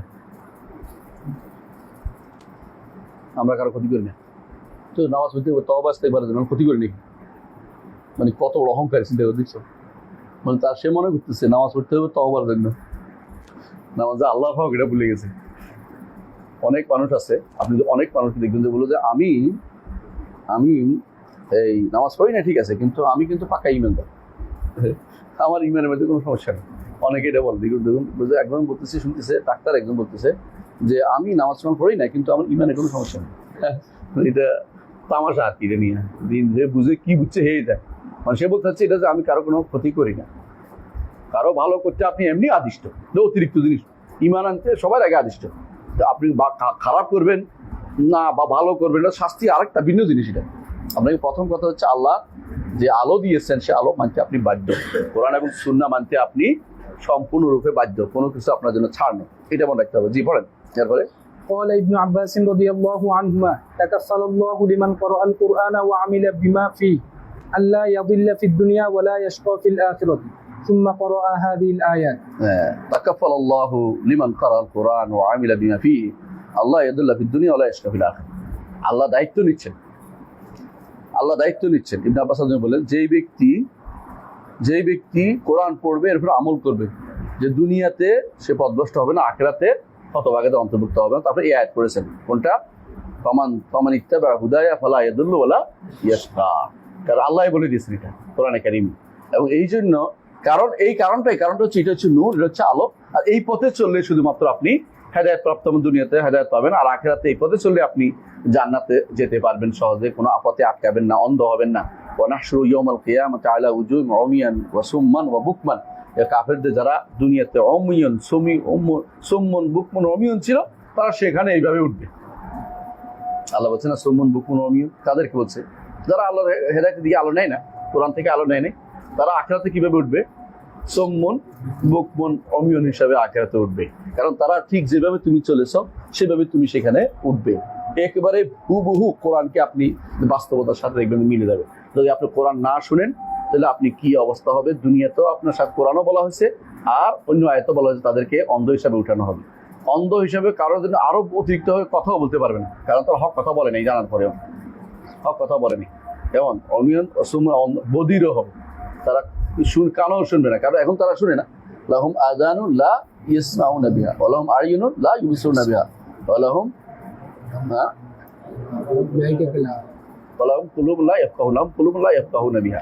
তো এদের দ্বারা কোনদিন এবারহুম কাল আনআম বাল ইনহুম ইল্লা কাল আনআম বাল হুম আদাল। আল্লাহ তাআলা বলছে এটা চতুষ্পদ, এর চেয়েও খারাপ। চতুষ্পদ খারাপ কেন?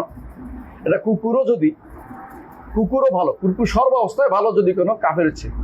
যারা কাফের কোথায় যাবে? জাহান্নামে যাবে। কুকুর তো আর জাহান্নামে যাচ্ছে না।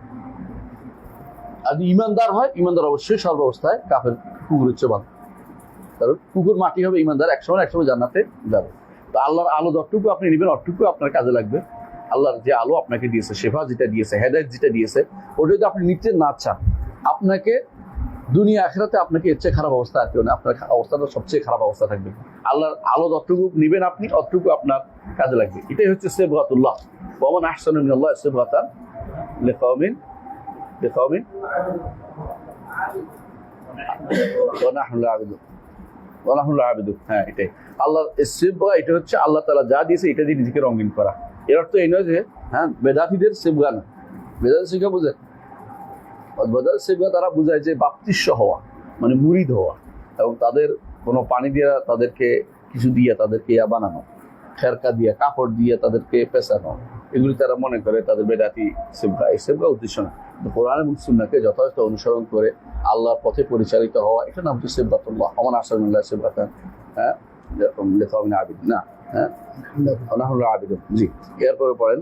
وكما في الحديث الذي رواه الترمذي وغيره عن علي رضي الله عنه قال قال رسول الله صلى الله عليه وسلم إنها ستكون فتن قلت فما المخرج منها يا رسول الله قال كتاب الله فيه نبأ ما قبلكم وخبر ما بعدكم وحكم ما بينكم والفصل ليس بالهزل من تركه من جبار قسمه الله ومن ابتغى الهدى في غيره أضله الله وهو حبل الله المتين وهو الذكر الحكيم وهو الصراط المستقيم وهو الذي لا تزيغ به الأهواء ولا تلتبس به الألسن ولا تنقضي عجائبه ولا تشيع منه العلماء من قال به صدق ولا تشبع হবে, ولا تشبع منه العلماء من قال به صدق ومن عمل به أجر ومن حكم به عدل ومن دعا إليه هدي إلى صراط مستقيم إلى غير ذلك من الآيات والأحاديث الدالة على مثل هذا المعنى ولا يقبل الله من الأولين والآخرين دينا يدينون به إلا أن يكون موافقا لدينه الذي شرعه على ألسنة رسله عليهم السلام. সুবহানাল্লাহ, আলহামদুলিল্লাহ। এগুলো সবগুলি কার থেকে নিচ্ছে? আমরা আগে বলছি, আগের কথাটা নিচ্ছি কার? ইবনে তাইমিয়া থেকে। ধরো তারা যা করলেন কারা, এটাও নিচ্ছে ইবনে তাইমিয়া থেকে, মজমুউল ফাতাওয়ার মধ্যে এটা আছে, তাই না? উনি উল্লেখ করেছেন নিচে যে মজমুউল ফাতাওয়ার মধ্যে এটা আছে। তো এগুলি ইবনে তাইমিয়ার বক্তব্য নিয়ে এমনভাবে সাজিয়েছে আপনি বুঝতেই পারবেন না যেটা কার বক্তব্য, এমনভাবে আনছে। ইবনে তাইমিয়া এভাবে বলে গেছেন বিভিন্ন জায়গাতে। তো এখানে তিনি আবার বলছেন যে দলিল দিচ্ছেন যে ফিতনা তো হবে, উম্মতের মধ্যে ফিতনা হবে। ফিতনা কেন হয়? পরীক্ষা করার জন্য। হাসিবান নাস আইয়াকুলু আমান্না হুম লা ইফতানুন ওয়ালাকাদ ফাতান্না আল্লাযিনা মিন ক্বাবলিহিম ফালা ইয়ালামান্না আল্লাযিনা সাদাকু ওয়া লা ইয়ালামান্না আল-কাযিবিন ফালা ইয়ালামান্না আল্লাহু আল্লাযিনা সাদাকু ওয়া লা ইয়ালামান্না আল-কাযিবিন। তো ফিতনা তো হবে, কিন্তু এই ফিতনা হবে ঈমানদারদের পরীক্ষা করার জন্য। কারণ ফিতনা দিয়ে আল্লাহ পরীক্ষা করবেন, কারণ আল্লাহ তো জাহান্নামে কিছু মানুষকে নিবেন। কে ফিতনাতে পড়ে কাফের হয়ে যায়, কেউ ফিতনাতে পড়ে জাহান্নামের জন্য এলিজিবল পারসন হয়, যদিও সুবিধা নেই দেখা যাচ্ছে। কেউ জাহান্নামে যাওয়ার জন্য কি হয়ে যায়, ফিতনা এমন এক জিনিস যে ফিতনাতে কেউ একদম কাফের হয়ে যায়, ফিতনাতে কেউ কি হয়ে যায়, ফেরকায় পরিণত হয়ে যায়। ফেরকায় পরিণত হওয়া এবং ফেরকায় পরিণত হওয়া এখন এর চেয়েও বেশি হচ্ছে মানুষ কাফের হয়ে যাচ্ছে। বিভিন্ন মতবাদ অনুসরণ করলে তো কাফের হয়ে যায়, এবং তাদের মতবাদ ভালো লেগে গেলে তো ইসলামের থেকে যেটা উত্তম মনে হয়ে গেলে তো কাফের হয়ে যায় নিঃসন্দেহে। এভাবে কোনো মতভেদ নেই, কোনোদিনই ছিল না, আজও নাই। অন্য কোনো মতবাদকে যে ব্যক্তি ইসলামের চেয়ে উত্তম মনে করবে সে ব্যক্তি কাফের। ফিতনাতে পতিত হলে মানুষের ঈমান পরীক্ষা হয়, ঈমান পরীক্ষা। এই জন্য আল্লাহ তাআলা বলছেন ফালা ইয়ালামাল্লাহু আল্লাযিনা সাদাকু ওয়া লা ইয়ালামাল কাযিবিন। যারা ঈমানের দাবিতে সত্য কিনা প্রমাণিত হবে যখন ফিতনা আসে। ফিতনার মধ্যে মানুষ প্রমাণিত, যখন দেখবে যে আপনার এত বিশাল সুযোগ সুবিধা, লক্ষ কোটি টাকা পেয়ে যাচ্ছে বৃত্তি, অমুক খানের অমুকের বৃত্তি পাইছে, এত লাখ টাকা এত কোটি টাকার বৃত্তি পাইছে, 10 কোটি টাকার বৃত্তি পাইছে, প্রত্যেকে দেখেন না মাঝে মধ্যে, ফেসবুকেও দেখেন। এটা তো হলো ফিতনা। আপনাকে দেখছি ইমেন্ট আছে কি নেই পরীক্ষা করে ফেলবে আপনাকে কিছুক্ষণের মধ্যে। আপনাকে একটা চাকরি দিয়েও ইমান পরীক্ষা হয়ে যাবে, আপনাকে একটা পুরস্কার দিয়েও ইমান পরীক্ষা হয়ে যায়। আমরা দেখেছি আমাদের ইউনিভার্সিটি কিছু কিছু টিচারকেও দেখেছি যে কিউআরএফের কাছে নিজে বিক্রি করে আসছে মাত্র 4,000-5,000 টাকার জন্য। আমি একজনকে বলছি গাড়িতে মধ্যে, আপনারা যেটা করেছেন নাকি ভালো কাজ, কারণ আমরা দাওয়াত খাইতে গেছিলাম, দেখছি কি করে, দেখছেন যে টাকা আনছেন কিনা, আনছি, তাই তো উদ্দেশ্য তো ভালো মনে হয়নি। তো না, গাড়ি ভাড়া টাকা দিচ্ছি, এই জন্য তো আমিও দিব আপনার গাড়ি ভাড়া, আপনি দেবেন। এটা তো ঠিক না। আপনি চিন্তা করবেন যে কোথায় যাচ্ছি, কেন যাচ্ছি, এ লোককে আপনি কে, এটা আপনি নিজের মর্যাদা বোঝা উচিত ছিল। আপনি আলেমী দিন, সাধারণ মানুষের কথা ভিন্ন কথা, আপনি আলেমী দিন, আপনি যাচ্ছেন কার দাওয়াতে? ডাক্তার পদভ্রষ্ট, তার দাওয়াতে আপনি যাচ্ছেন, পদভ্রষ্ট দাঁড়ি, তার পথে আপনি যাচ্ছেন কি জন্য? আপনি আলেমী দিন, আপনি আলেম হলেন কেমনি? কেমনি বুঝলাম যে আপনি আলেম? ফিতনা তো আপনি পরীক্ষায় টিকে গেছে না, হেরে গেছেন, আপনি হেরে গেছেন, পরীক্ষা আপনি হেরে গেছেন। এই জন্য আলেমরা সবসময় বলতো ফিতনা যখন আসে তখন কি করে, শুধু আলেমরা বুঝতে পারে এটা ফিতনা, আর ফিতনা যখন চলে যায় তখন সবাই বুঝতে পারে এটা ফিতনা। ফিতনা যখন প্রথম আসে কেউ বুঝতে পারে না, কে বুঝে? শুধু আলেমরা বুঝে। আর ফিতনা যখন চলে যায় সবাই বুঝে এটা তো একটা ফিতনা ছিল। আলেমদেরকে আল্লাহ তাআলা এই আলো দিয়েছেন, আলোতে যে আলো কোরআন এবং সুন্নাহ আলো, তারা বুঝতে পারে যে এটা ফিতনা, এটা কোনোভাবে নেওয়া যাবে না। এই জন্য হঠাৎ করে একজন মানুষ দেখবেন যে ইসলামের পর সেবা হয়ে যাবে, সেবাকারী হয়ে যাবে, তার সাবধান থাকবে। কাদিয়ানী যখন প্রথম শুরু করেছিল, প্রথম কিন্তু নবুয়ত দাবি করে নাই। সে বলছে মুহাম্মদ রাসূলুল্লাহ সাল্লাল্লাহু আলাইহি ওয়াসাল্লামের শানে আমি 70টা খণ্ড লিখবো, 70 খণ্ড বই লিখে দিবে, 70 খণ্ড বই লেখা জায়গা আছে। এই হলো বাড়াবাড়ি পর্যায়ে গেছে। মানে সে এখন শুরু করেছে রসুলের শানের সালাত নিয়ে লিখবে, শানে মোহাম্মদ নিয়ে লিখবে। বুঝুন তো কথা, এটা দিচ্ছে মানুষদের সব তার পক্ষে, তারই নিয়ে এসে এরপরে সে তার আসল কথাটা ছাড়ছে, যেটা হলো নবুয়তের দাবি করছে। এরপরে তো মানুষ যখন তার দিকে ঝুঁকছে, শুনতেছে কি ঘটনা কি, সে তো এই কাজ করতেছে, ওই কাজ করতেছে, বিশাল ভালো কাজ করতেছে, চলে। কিন্তু মানুষ চিন্তা করলো না একবারে যে এই সময়ে আলেমদের কথা শুনি। সে তো আলেম না, সে তো কোনো আলেম না, সে ইংরেজি শিক্ষিত একটা ব্যক্তি, সে তো মুহুরি। তার বাবা 14 গোষ্ঠী ইংরেজের দালাল ছিল, ইংরেজের কথা বলছে, ইংরেজরা চাকরি চাকরি করেছে। হঠাৎ করে সে এত বড় দায়িত্ব নিছে কেন? তার দায়িত্ব কইছে কেন তারা করতে? এখন দেখবো অনেকে হঠাৎ করে বলবো আমরা এই করবো সেই করবো। আমি অনেকে বলি যে আচ্ছা ঠিক আছে, আপনি করেন আগে, আমি পরে দেখবো। আগে আমাকে দাওয়াত দিলে, কালকে এখানে বলছে আমি খুদবা দিতে গেছি, একটু এদিকে আসে না, আমি দিকে যাবো না, আপনার কাগজটা দেন, আমার কাগজটা দেন, পরে থাকবে, কিন্তু আমি আপনার যাবো না। মানে এটা ছবি তুলে দেখবো যে উনি আমাদের সাথে আছে। এরপরে যে যত কিছু চালু করে সব এটা চালু দিবে, কিন্তু উনি সাথে আছে, আপনার দেখছি ওখানে কিউআরএফ এর এখানে অনেকের নাম আছে, অনেকের ছবি আছে, কারণ তারা এইভাবে বিক্রি করে দিচ্ছে অনেকের কাছে। অনেককে ধোকা দিচ্ছে, বলছে আমরা আপনার সাথে কথা বলতে চাই, কথা বলছে, ছবি তুলছে, কথা বলছে একজনে আর ছবি তুলছে। হয়তো গেছে কথা বলতেছে, সে ভালো কথা বলছে, বুঝে নেই যে ওর কাছে আমি কেন যাবো। এই জন্য আলেম সব জায়গায় যাবে না, যেখানে হেদায়েতের জায়গা সেখানে যাবে, যেখানে কোনো সন্দেহ থাকবে সেখানে যাবে না। বললে আমার কাজ আছে, আমার অন্য ব্যস্ততা আছে, কোনোভাবে যাবেন না, আমার অনেক ব্যস্ততা আছে, আসলে ব্যস্ততা আছে। আপনি সাধারণ মানুষের কারবার, এই ফেতনার সাথে বসার আপনার সুযোগটা কোথায়? অনেককে সাবধান করে দিবেন প্রথম দিনই যে এটা আসলে গ্রহণযোগ্য তরিকা নয়, আমাদের এই পদ্ধতিতে আগাই না। কারণ নিয়ম হচ্ছে সাধারণ মানুষ কার অনুসরণ করবেন? আলেমের অনুসরণ করবে, এটাই স্বাভাবিক জিনিস। আর দুনিয়া মালুনাতুন মালুন মাফি ইল্লা আলেমন আও মুতাআল্লিম, এটাই নিয়মিত থাকবে। আপনি যদি কোনো এই সাধারণ মানুষের অনুসরণ করতে আপনার দুনিয়ার কোনো উদ্দেশ্যে যান, তাহলে আপনার এই উদ্দেশ্য সাধন হবে না। এই জন্য আলেমরা দরবারও যাইতেন না, রাষ্ট্রের কোনো দরবারও যাইতেন না। আলহামদুলিল্লাহ রাষ্ট্রের দরবার থেকে 1000 গুণ দূরে থাকবেন, কোনো দরকার নেই। যদি কোনো চাকরি টাকরি করেন, যেটাকে দিনের কাজ ওখানে কাজে লাগাবেন, নিজেকে ওখানে কাজ থাকবেন। রাষ্ট্রীয় কোনো অতিথি আছে, মেহমান আসছে, দাওয়াত দিতে আছে, গেলে আমার সুনাম হবে, এটা যাবেন না, কোনোদিন যাবেন না, দূরে থাকবেন, যত বেশি বেড়ে দূরে থাকবেন। এই জন্য দেখবেন যে কোনোদিন কোনো মন্ত্রীর সাথে আমার ছবি কেউ যেতে পারে না। এখানে তো কতবার আসছে কত মন্ত্রী, এখানে থাকি না, আমি ইউনিভার্সিটি থেকে ছবি গেছি, ওই দিন একদিনের জন্য গেছি, পরের দিন আবার আসছি, যাতে করে ওর সাথে কোনো ছবি না উঠে। আমার দরকার নেই, আমাদের কোনোদিন দেখতে পাবেন না কোনো মন্ত্রীর সাথে ছবি তুলছি, কারণ নিয়ম না। সাধারণ মানুষের অনেক ভালোবাসা থাকে, তখন সাধারণ মানুষ থাকে, মন্ত্রী হয়ে গেলে তার কাছে দিয়ে হাঁটি না, আরাম, কারণ নিয়ম না। আপনাদেরও হাঁটবেন না কোনোদিন, আপনাদের অনুরোধ থাকলো এটা, কারণ এর মাধ্যমে আপনি ফেতনায় পড়ে যাবেন। কি ফেতনায় পড়বেন? হুব্বুজ-যুহুর, প্রকাশিত হওয়ার একটা ধান্দা থাকবে, প্রকাশ হওয়ার ধান্দা থাকবে। এটা মানুষকে আপনাকে কাসিমাতুজ-যুহুর, হুব্বুজ-যুহুর, কাসিমাতুজ-যুহুর, প্রকাশিত হওয়ার যে আকাঙ্ক্ষা, এটা আপনার পিঠ ভেঙে দিবে। কাসিমাতুজ-যুহুর, বুঝছেন তো? হুব্বুজ-যুহুর, কাসিমাতুজ-যুহুর, এটা মাথায় রাখবেন। আলেমরা সবসময় এটা বলতেন। বলছে ফেতনা আসবে, রাসূলুল্লাহ সাল্লাল্লাহু আলাইহি ওয়াসাল্লাম বলছেন কি ফেতনা আসবে। তো সাহাবায়ে কেরাম বললেন ইয়া রাসূল, আমি বললাম আলী রাদিয়াল্লাহু আনহু বললেন, আমি বললাম যে ফেতনা থেকে বের হবো কি করে? রাসূলুল্লাহ সাল্লাল্লাহু আলাইহি ওয়াসাল্লাম বললেন, কি বললেন? কিতাবুল্লাহ, আল্লাহর কিতাবকে আঁকড়ে ধরবে। তো আল্লাহ কিতাব আঁকড়ে ধরে, রাসূল সুন্নাহকে আঁকড়ে ধরবে না? সুন্নাহ কোরআনের দাবি অনুসারে সুন্নাহকেও ধরতে হবে। কোরআন এটাই বলেছে যে মা আতাকুম রাসূলু ফাখুযু ওয়া মা নাহাকুম আনহু ফান্তাহু। রাসূল এটাই বলেছেন যে আমি এবং আমার সাহাবীরা যেটার উপর যে ব্যক্তি আঁকড়ে থাকে সে পথভ্রষ্ট হবে না, এটাই। তবে এই হাদিসের সঙ্গে মধ্যে একটু দুর্বলতা আছে, কথাগুলি শুদ্ধ, এই জন্য ইবনে তাইমিয়া নিয়ে আসছেন কথাগুলো শুদ্ধ। কি ফি না বা মা কানা ক্বাবলাকুম, মা ক্বাবলাকুম, তোমাদের আগে যারা চলে গেছে তাদের সংবাদ এই কিতাবের মধ্যে আছে। কোন কিতাব? কোরআনে কারিমে।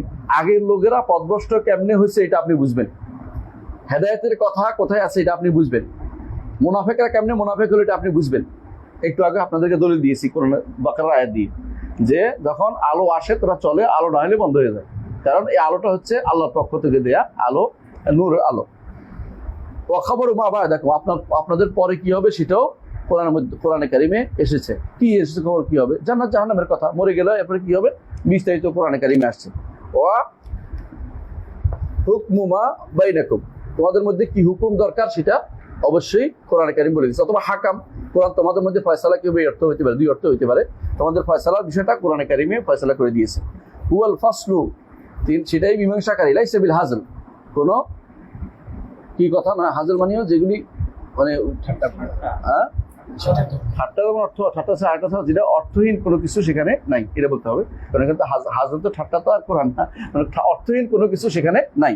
যা বলেছে ফয়সালাকারী হিসেবে বলেছে, যা বলেছে এটাই মানতে হবে, এর বাইরে এমন নয় যে জিনিস মানবো কি মানবো না, হ্যাঁ, বা এমনি বলেছি এমনি বলছি এমন কিছু কোরআন নাই, বরং প্রত্যেকটা জিনিসই ফয়সালা করে তিনি বলে দিয়েছেন কোরআনে কারীম।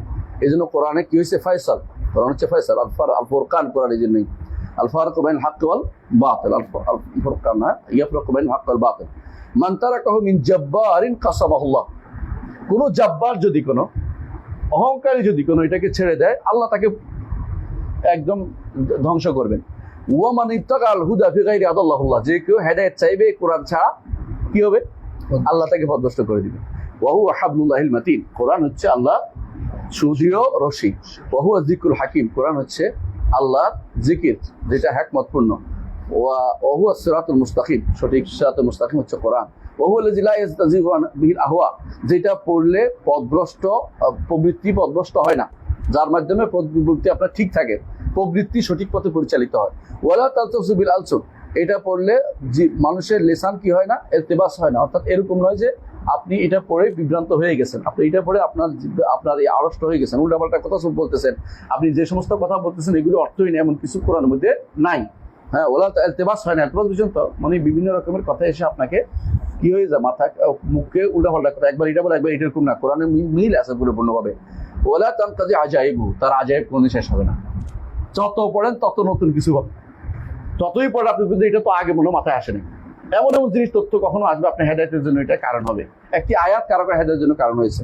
তো আমরা শেষ করে বলছি, মান ক্বালা বিহি ওয়ালা তাসমাউ মিন উলামা, আলেমরা এটা পড়ে কখনোই বলবেন না আমি তৃপ্ত হয়ে গেছি, আর পড়া লাগবে না, এটা না, আরো পড়তে চাই, আরো শুনতে চাই, আরো জানতে চাই, আরো পড়তে চাই। ওমান মান ক্বালা বিহি সাদাকা, কোরআন দিয়ে কথা বলে সত্য বলেছে, কোরআন যা বলছে সেটা বললেই সে সত্য কথা বলবে। ওমান আমিলা বি উজরা, যে কোরআনের উপর আমল করলে সওয়াব পাবে। ওমান হাকামা বি আদিলা, যে ব্যক্তি কোরআন দিয়ে বিচার করবে, ইনসাফপূর্ণ বিচার করবে। ওমান দাআ ইলাইহি হুদিয়া ইলা সিরাতিল মুস্তাকিম, যে কেউ কোরআন দিকে আহ্বান করবে সে সঠিক পথ, সঠিক পথ পাবে, ইত্যাদি আয়াত ও হাদিস তিনি বলছেন। এগুলো সবগুলি একটা জিনিস বোঝাচ্ছে, আল্লাহ তাআলা এই দিন ছাড়া আউয়ালিন আখিরিন এই কোরআন হাদিস রাসূলের কাছ থেকে যেটা আসছে এটা ছাড়া অন্য কোনো দিন যদি কেউ দিন হিসাবে নেয়, তাহলে এটা আল্লাহ তাআলার কাছে গ্রহণযোগ্য হবে না, কোনোদিন গ্রহণযোগ্য হবে না। যতক্ষণ পর্যন্ত রাসূলের মুখ দিয়ে বের না হচ্ছে, রাসূল যেটা সিদ্ধান্ত দিয়েছে সেটার বাইরে অন্য কোনো কিছু শরীয়তকে অনুসরণ করলে, অন্য কোনো বিধান যদি অনুসরণ করে, অন্য কোনো তন্ত্র মন্ত্র অনুসরণ করলে সে কোনোদিন হেদায়েতের পথে থাকতে পারবে না, আল্লাহ তাআলা থেকে কিছুই গ্রহণ করবে না। এই জন্য কোরআনে কারীম আল্লাহ তাআলা কি বলেছেন, কোরআনে কারীম বলেছেন যে ইন্নাদ দীনা ইনদাল্লাহিল ইসলাম ওয়া মান ইয়াবতাগি গায়রাল ইসলামি দীনান ফালান ইউকবালা মিনহু ওয়া ফিল আখিরাতি মিনাল খাসিরিন। তাহলে আমাদেরকে যে জিনিসটা অনুসরণ করতে হবে এটা কি, রাসূল যা নিয়ে এসেছেন, এতক্ষণ পর্যন্ত এই যে কথাটা দরকার জন্য বসে আছি, এটা হচ্ছে ইত্তিবা মা যা আবি রাসূল সাল্লাল্লাহু আলাইহি ওয়াসাল্লাম, হেদায়েত পেতে হলে রাসূল যা নিয়ে এসেছেন সেটা অনুসরণ করতে হবে। এই কথাটাই সামনে আলোচনা বিস্তারিত আসবে। রাসূল অনুসরণ করতে হলে কোরআনে কি বলছে, রাসূল কি বলছে, এটা আমাদেরকে জানলে আমরা অবশ্যই হেদায়েতের পথে থাকতে হবে। এটা বিস্তারিত সামনে আসবে ইনশাআল্লাহ। সুবহানাকাল্লাহু ওয়া বিহামদিকা আশহাদু আল্লা ইলাহা ইল্লা আনতা আস্তাগফিরুকা ওয়া আতুবু ইলাইক। আসসালামু আলাইকুম ওয়া রাহমাতুল্লাহি ওয়া বারাকাতুহু।